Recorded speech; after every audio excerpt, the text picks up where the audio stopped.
everybody, I'm Jana Classy, and my husband and I are realtors here in the Eastern Panhandle. We work for Snyder Bailey and Associates, and I get a lot of questions about new construction. So I'm going to answer those questions. I've got them all written down here very neatly in my notepad, so I'm going to be looking down at that so I won't forget anything.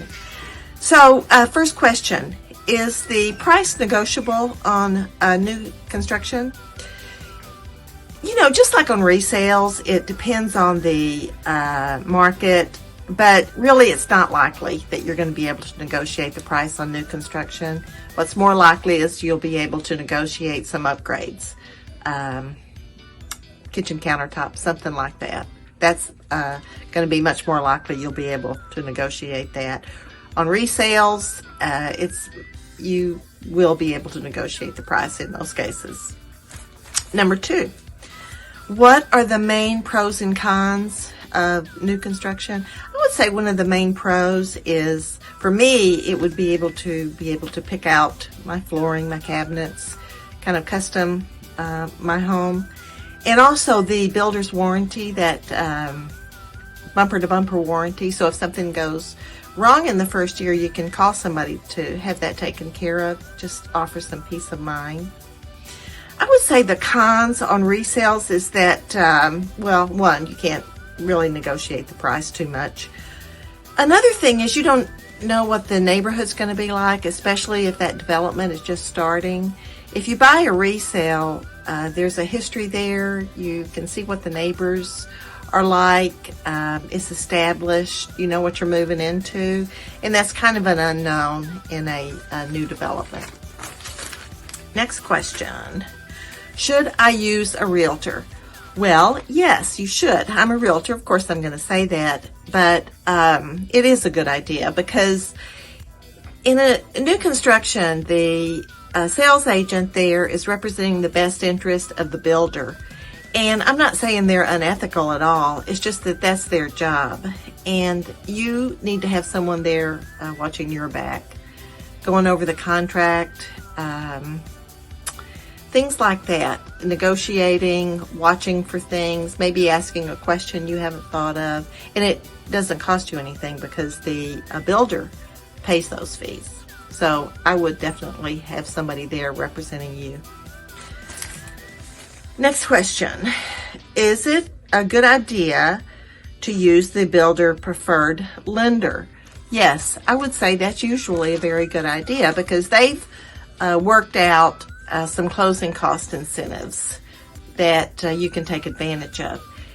Now, at the same time, you really should call a couple of mortgage lenders to compare, because maybe the builder offers you some closing cost help, but that lender is charging you a higher interest rate. And so call a couple of other lenders to see what they can offer you, and then make that comparison. Next question. Number 5. If I change my mind, can I get my deposit back? You know, the answer to that depends on the contract, what's in the contract.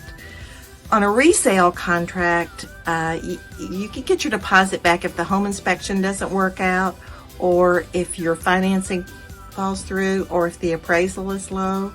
In most new construction, the builder has their own contract. So you need to know what's in that contract, and that's another good reason to use a realtor, somebody that has some familiarity with contracts, and they can sit down with you and go over that, so you know what's in it before you sign that. Next question. How long will it take?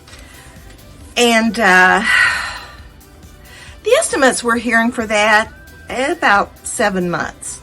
But, you know, that's really unpredictable.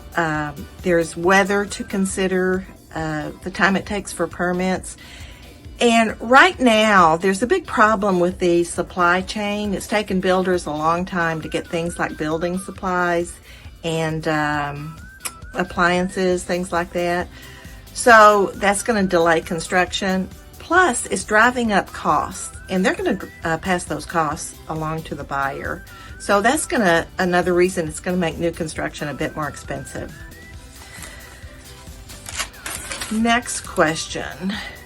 Should you have upgrades done after you move in, hire a contractor, or have the builder do it? You know, it depends on what it is.